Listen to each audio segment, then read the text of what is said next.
Good morning.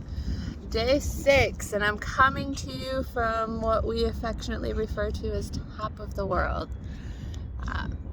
Came to check out the sunrise. Literally jumped out of bed at 5:20 to be up here, so pardon all of this. Didn't even think I was going to do the video up here, but decided what a perfect setting and location for it, right? But Day 6, guys, welcome. I'm hopping right into it so I can get back to watching this beauty come up. What do I want to talk about today? I want to talk about some of the myths that you hear, right? So, as a counselor, people will say, well, you can't force a person to change if they don't want to. That's true to a certain extent, but on the other hand, you can force somebody into treatment, right? And it can still be effective.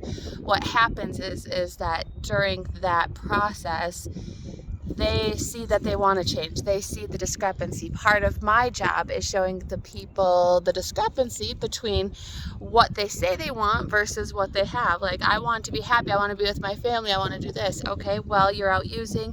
You're not getting any of that. So once they see that discrepancy, then they're ready to make some changes. So then, yes, it does hold true that the person does need to want to change before they'll make any changes, but at what stage of the process can that happen?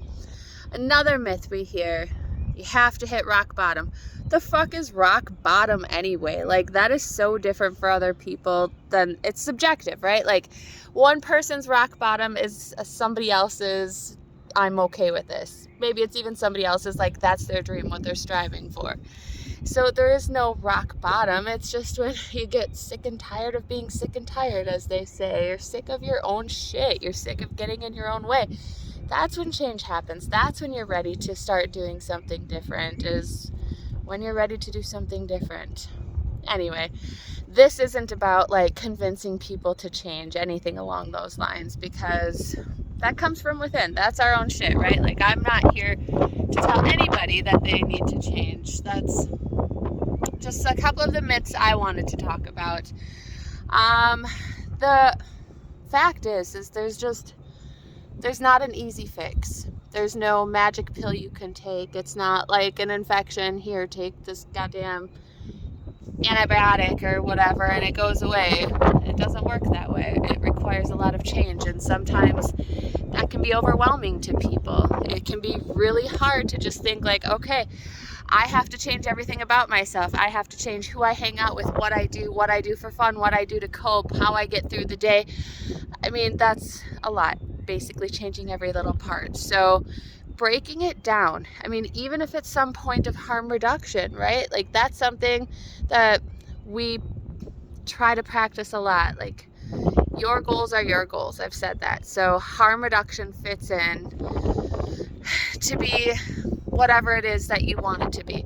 If somebody comes in and tells me that they are IV, shooting up heroin or meth every single day, all day long, and they want to stop doing that, but they instead will smoke weed every day, sure, go the fuck ahead. Like, anybody can argue that smoking weed does not typically cause the same amount of negative consequence as something like meth and heroin use daily would, right? So harm reduction has a really big, and harm reduction can look a lot of different ways, right? So living in Wisconsin, alcohol is a very prevalent substance here.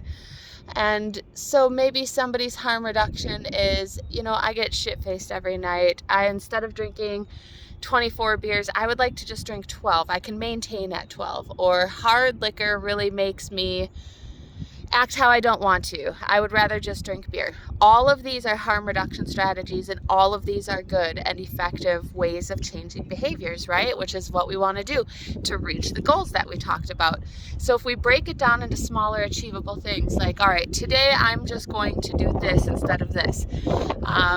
My goal is to use once a week instead of 6 days a week. However you need to start, or if that's your final product, so be it. I mean, that's what your choice is going to be. Yeah. So it's not this all or nothing, pass or fail type of idea. It's whatever you want it to be. It's our lives. We get to live at one time. So why not do it on our terms? All right. Happy Mother's Day. Happy day 6 from, or is it day 7? I don't even know anymore. I think it is day 7. Holy shit, I fucked that all up. All right. Have a wonderful day. We're 1 week into it, guys.